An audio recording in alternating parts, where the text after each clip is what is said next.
Peace and blessings. This is Fran Gourday in Northeast Pennsylvania in the Poconos. I have, since I retired at the end of 2021, have been looking for side gigs and ways to make extra income to supplement my Social Security. And one of the things I came across was about saving money, and I hadn't really been sharing it with other people. But then I came across this quote from one of my favorite authors, Christian authors, and it really made a difference in how I viewed how I was making additional income. Is it really helping other people? And is it helping them to save money so that they can support missions? I know that in the past I've talked about earning extra money so that you can help other ministries, but sometimes the best way to do that, and it's the easiest and most readily available for all of us, is saving money. Let me just read this quote. It's from Bible Training School, written in 1908, May 1st. It says, and you probably can see it on the screen here, it says, Christians are not to decorate the person with costly array or expensive ornaments. All this display imparts no value to the character. The Lord desires every converted person to put away the idea that dressing as worldlings dress, and that's an old term she used, it's not very flattering, but in other words, just everyone who's not of Christ, who loves the world and prefers those things in the world, this is how they dress. So put away the idea that dressing as worldlings dress, dressing as the world dresses, will give value to his or her influence. The ornamentation of the person with jewels and luxurious things is a species of idolatry. And I don't think she's talking about quality clothing. I think she's just talking about all this extra stuff that we add to the clothing, or in many cases these days, just taking away the clothing.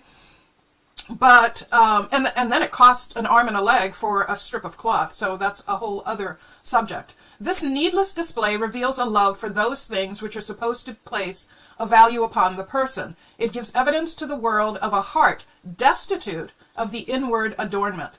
Expensive dress and adornments of jewelry give an incorrect representation of the truth that should always be represented as of the highest value.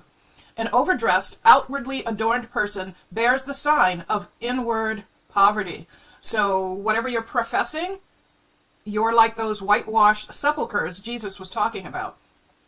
A lack of spirituality is revealed. And she goes on to say, extravagance in dress requires the expenditure of means that is needed to advance the work of the Lord.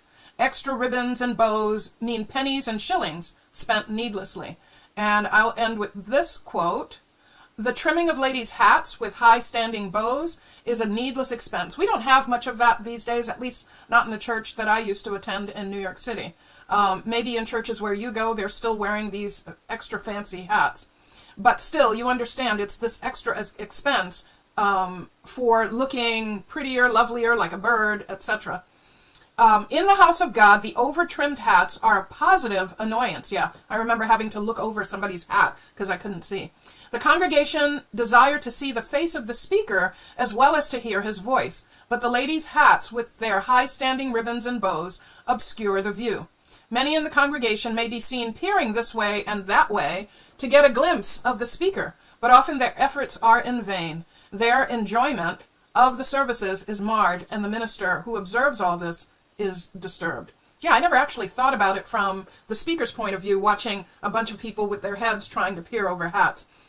I don't think that's an issue today anymore, but it may be other things. If you can think of any other things that might be disturbing where we're spending extra money needlessly, especially on worship days, on the Sabbath day, for me, which is Saturday, let me know in your comments where you think we're spending money we shouldn't be spending. Where can we reduce our expenditures and not just spend less? Because we talk about saving money.